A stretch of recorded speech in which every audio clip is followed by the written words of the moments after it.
یہ مختصر کلمات پڑھ لیں، دل کی ہر مراد پوری ہوگی۔ قرآن کریم میں کچھ ایسے کلمات موجود ہیں جن کو اکثر لوگ نہیں جانتے۔ آج ہم ایسے کلمات آپ کے ساتھ شیئر کریں گے، ایسے راز جو آپ جانیں گے تو آپ اپنے مقاصد کو حاصل کرنے میں کامیاب ہوں گے۔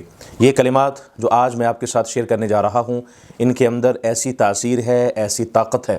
جن لوگوں نے بھی ان کلمات کو پڑھا ہے، ان کی جتنی بھی ضروریات تھیں، جتنی بھی حاجات تھی، جتنی بھی ان کی پریشانیاں تھیں، وہ ختم ہوئیں اور ان کے کاموں کو اللہ تعالیٰ نے آسان فرمایا۔ آئیے ہم چلتے ہیں اپنی گفتگو کی طرف۔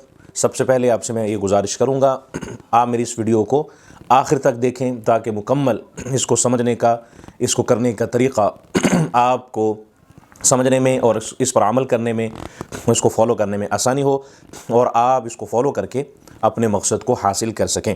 کومنٹ میں ایک مرتبہ اللہ لکھیں۔ اللہ کی مدد ہمارے ہر کام میں شامل ہو جائے۔ مزید ویڈیوز کے لیے ہمارے چینل کو آپ ضرور سبسکرائب کریں تاکہ آپ تک وظائف، روحانی مسائل کا حل آپ کو ملتا رہے۔ شرکیہ حرکات، تعویذ گنڈوں سے اور غیر شرعی طریقوں سے اپنے آپ کو بچا کر قرآن و حدیث کی روشنی سے آپ اپنے مسائل کا حل پائیں۔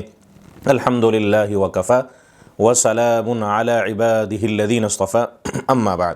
آئیے ہم چلتے ہیں ان کلمات کی طرف، وہ راز جو اکثر لوگ نہیں جانتے۔ سب سے پہلے یہاں میں ایک دو ضروری باتیں عرض کرتا چلوں، جو بنیادی باتیں ہیں اور جو ہمارے مسائل ہیں، جو ہماری پرابلمز ہیں، جن کو ہم فیس کر رہے ہیں اور جن کا جاننا اور ان باتوں کا سمجھنا یہ ہمارے لیے انتہائی ضروری ہے۔ آج کے دور میں ہر انسان کسی نہ کسی پریشانی، بے سکونی، رکاوٹ، خوف یا آزمائش کا شکار ہے۔ کئی لوگ دن رات محنت کرتے ہیں مگر کامیابی نہیں ملتی۔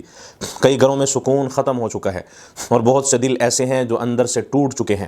لیکن یاد رکھیں، اللہ تعالیٰ نے قرآن پاک میں ایسے بابرکت کلمات عطا فرمائے ہیں ہمیں جو انسان کی زندگی کو بدلنے کی طاقت رکھتے ہیں۔ یہ صرف الفاظ نہیں بلکہ اللہ کی رحمت، مدد اور سکون کے خزانے ہیں۔ جب بندہ یقین، اخلاص اور کامل بھروسے کے ساتھ ان کلمات کو پڑھتا ہے تو اللہ تعالیٰ ناممکن راستے بھی آسان فرما دیتے ہیں۔ بعض اوقات ایک دعا تقدیر بدلنے کا سبب بن جاتی ہے، ایک آیت دل کا سکون بن جاتی ہے اور ایک ذکر بند دروازے کھول دیتا ہے۔ آج ہم آپ کو قرآن مجید کے ایسے خفیہ طاقتور کلمات بتانے جا رہے ہیں جنہیں پڑھ کر لاکھوں لوگوں نے اپنی زندگی میں حیران کن تبدیلی محسوس کی۔ یہ کلمات رزق میں برکت، دل کا سکون، مشکلات سے نجات اور اللہ کی خاص مدد کا ذریعہ بن سکتے ہیں۔ شادی کی رکاوٹ، آپ کی ازدواجی زندگی اگر متاثر ہے، آپس میں نفرتیں ہیں، محبت میں آپ کی نفرتیں بدل جائیں گی اور آپس میں اتفاق، اتحاد، سکون، پیار آپ کو حاصل ہوگا۔ یقین کے ساتھ اگر آپ ان کلمات کو پڑھیں گے پھر اللہ تعالیٰ کی قدرت آپ اپنی آنکھوں سے دیکھیں گے۔ اکثر میں یہ باتیں عرض کرتا رہتا ہوں، یہ کچھ بنیادی ہدایات ہوتی ہیں، کچھ بنیادی باتیں ہوتی ہیں۔ ان میں ایک چیز ہمیں خاص طور پر سمجھنا ہمارے لیے ضروری ہے۔ ہم کوئی بھی اگر وظیفہ کرتے ہیں، کوئی بھی اگر ہم عمل کرتے ہیں، کوئی ذکر کرتے ہیں، کوئی دعا پڑھتے ہیں، اگر ہم یہاں پر یہ بات اپنی ذہن نشین کر لیں کہ یہ ایک سبب ہے، مسبب الاسباب اللہ تعالیٰ کی ذات ہے۔ ہم نے ایک سبب اختیار کرنا ہے۔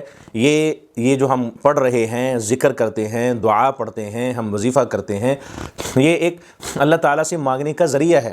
انسان جب اللہ تعالیٰ کے دروازے پر آتا ہے، اللہ تعالیٰ فرماتے ہیں، اے میرے بندے، اگر تو میرے دروازے پہ آتا ہے، اگر تو فقیر ہوگا میں تجھے غنی کر دوں گا، اگر تو پست ہوگا میں تجھے بلند کر دوں گا، ادنا ہوگا میں تجھے اعلیٰ کر دوں گا، اگر تو غلام ہوگا میں تجھے زمانے کا امام بنا دوں گا اور تیرے سر پر اپنی رضا اور اپنی دوستی کا تاج سجا دوں گا۔ جب بندہ مسلسل اللہ تعالیٰ سے مانگتا ہے، اپنی التجا، اپنی آرزو، اپنی حاجت اسی دروازے پر رکھتا ہے جس دروازے پر انبیاء علیہم الصلاۃ والسلام جھکتے رہے۔ انبیاء علیہم الصلاۃ والسلام نے اس دروازے پر اپنا سر سجدے میں رکھ کر مانگا، حتیٰ کہ ہم سب کے پیارے محبوب حضرت محمد مصطفیٰ صلی اللہ علیہ وسلم نے بھی اسی دروازے سے مانگا۔ سبحان ربی الاعلیٰ، ساری رات آپ سجدے میں پڑے رہتے۔ ام المؤمنین سیدہ عائشہ صدیقہ رضی اللہ تعالی عنہا نے ایک مرتبہ دیکھا آپ نے اتنا لمبا سجدہ کیا، ساری رات گزر گئی، صبح کا وقت ہوا، اماں جی فرماتی ہیں میں نے آپ کے پاؤں کو ہاتھ لگایا، پاؤں کو ہلایا، ہلا کر پوچھا کہیں آپ دنیا سے رخصت تو نہیں ہو گئے، آپ نے اتنا لمبا آپ سجدہ کر رہے ہیں، خیریت تو ہے، آپ سجدے میں پڑے ہوئے ہیں؟ تو آپ علیہ السلام نے فرمایا عائشہ میں سویا نہیں، میں جاگ رہا ہوں، میں اس رب کا شکر ادا کر رہا ہوں جس رب نے ایک یتیم کو خاتم الانبیاء بنایا اور میرے سر پر ختم نبوت کا تاج سجایا اور اللہ نے مجھے اپنا محبوب بنایا۔ تو ہم دیکھیں اور بھی انبیاء علیہ السلام کی زندگی کو اگر آپ پڑھیں، حضرت یونس علیہ السلام اگر آپ ان کی زندگی کو پڑھیں، مشکلات آئیں، بیوی بچوں کو چھوڑا، اپنی بستی سے باہر نکلے اور سمندر میں آئے، مچھلی کے پیٹ میں گئے، امتحانات سے گزرنے کے بعد جب باہر آئے پھر حضرت یونس علیہ السلام نے وہی کلمات پڑھے، لا الہ الا انت سبحانک انی کنت من الظالمین، اللہ تعالیٰ کو ہی پکارا۔ حضرت ابراہیم علیہ السلام کو پڑھ کر دیکھیں، ابراہیم علیہ السلام نے زندگی میں کتنے امتحانات دیے، پہلے بچے کے لیے دعا کرتے رہے، رب ھب لی من الصالحین، یا اللہ صالح بیٹا عطا فرما۔ جب اللہ تعالیٰ نے بیٹا دیا، حضرت جبریل امین کو بھیجا، جاؤ جا کر میرے خلیل ابراہیم کو بشارت دے دو، فبشرناہ بغلام حلیم، اس نے صالح بیٹا مانگا ہے، میں حلیم بیٹا عطا کر رہا ہوں۔ حلیم کہتے ہیں جو بردبار بھی ہو، جس کے اندر ہمت ہو، جس کے اندر صبر ہو۔ حضرت ابراہیم علیہ السلام کو بیٹا ملا، پھر اللہ تعالیٰ نے حکم دیا، اے میرے خلیل آپ کا امتحانی پرچہ اب ایک اور باقی ہے، آپ اپنی بیوی کو لیں، اپنے بچے کو لے کر آپ چل پڑیں۔ حضرت ابراہیم علیہ السلام نے اپنی بیوی کو بٹھایا اونٹنی پر، بچے کو بٹھایا، پانی کا مشکیزہ لیا، چند کھجوریں لیں اور چل پڑے۔ راستے میں راستہ گزرتا جا رہا ہے، شہر گزر گئے، بازار گزر گئے، بیٹھنے کا حکم نہیں، ایک جگہ ایسی آ گئی جہاں جنگل ہے، نہ کچھ کھانے کے لیے، نہ کچھ پینے کے لیے، نہ چرند نہ پرند، کوئی چیز نظر نہیں آ رہی، جنگل ہے، ہر طرف پہاڑ ہی پہاڑ ہیں۔ اللہ نے فرمایا میرے خلیل اب یہاں پر رک جائیں۔ جب رکے اللہ تعالیٰ نے فرمایا میرے خلیل اپنی بیوی کو، اپنے بچے کو یہاں پر چھوڑ کر چلے جائیں۔ جب اتارا بیوی اور بچے کو تو بیوی نے کہا آپ ہمیں کہاں چھوڑ کر جا رہے ہیں؟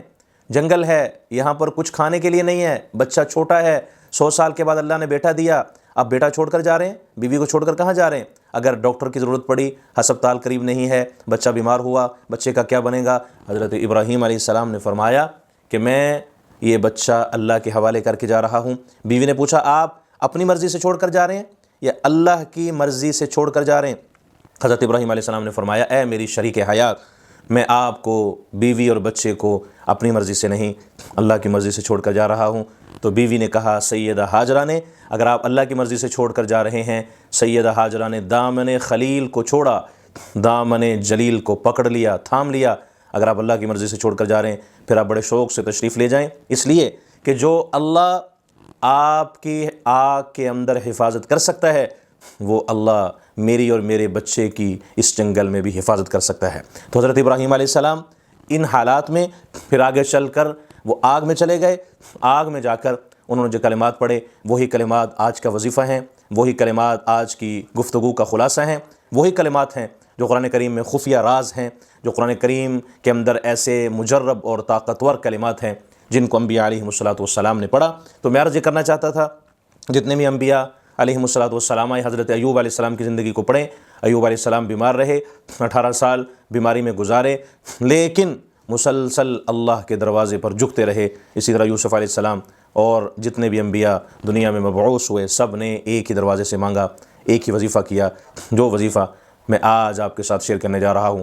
یہ وظیفہ ہے، یہ کلمات ہیں جو قرآن کریم میں بڑے طاقتور ہیں، بڑا ان کے اندر راز ہے، بڑا خزانہ چھپا ہوا ہے۔ حسبنا اللہ ونعم الوکیل، نعم المولا ونعم النصیر۔ جب بھی آپ کسی مشکل میں ہوں، کسی مصیبت میں ہوں تو پھر آپ ان کلمات کو پڑھیں، ایک تسبیح کر لیں، صبح اور شام پڑھ کر آپ اللہ سے دعا کریں گے، انشاءاللہ آپ کے دل کی مراد پوری ہوگی، آپ کی ہر حاجت اللہ تعالیٰ اپنے غیبی خزانوں سے پورا فرما دیں گے۔